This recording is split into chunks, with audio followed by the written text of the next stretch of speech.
فردوس در روسیه مهاجری کاری است. دختری 7 ساله‌اش را که امسال به صنف 1 رفته است از درس نخست میپرسد. نه. ها.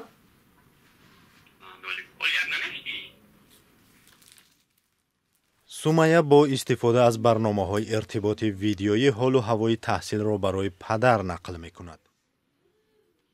هر روز زنگ میزند بپرسه که امروز مکتب رفتی، من میگویم ها. چی درس روش رو تیار کردی؟ میگویم ها. اگر گفت که چی حرف گذاشتی؟ من میگم که حرفی ا رو گذاشتم. تماس‌های ویدیویی پدر و دختر به اقرار مادر ثمره خوب می‌دهد. تا حد برای تربیت و تعلیم کمک می‌کند. اگر بو بسیار گپورا نگیره میگم که دادا تا میگم بو تیز میشینه درسش تیار میکنه، میگم من که دادا تول میبره هیچ یاد نگرفتی، با شوقش بسیارتر میشه، بو تیز تیار میکنه که دادام بیاد تو دادام اومدن همه یاد گیریم. پژوهشگران تاجیک نبودن پدر در خانواده‌های مهاجرین کاری را عامل نگران کننده دانستند.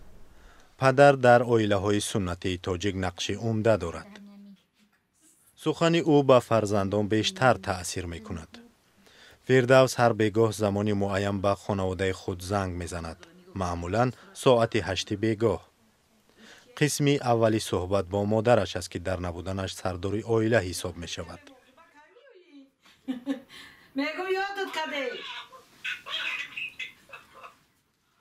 بیشتری وقتی زنگ‌های تلفنی به سمیه بخشیده می‌شود که دل پدر در دورترین جای به خاطر او می‌تپد. زنده باش ای وطن تاجیکستانی آزادی من. مادر کلان سمیه که گاهی با نبیرش درس‌ها را تکرار می‌کند، ارتباط‌های ویدیویی را عوض کننده حضور جسمانی پسرش نمی‌داند. خیلی با جای خالگیشون حس کرده میشه واقعی. خیلی اگر با همین جا میشدن و با در پیش فرزنداشون میشدن با این خوبتر میشد.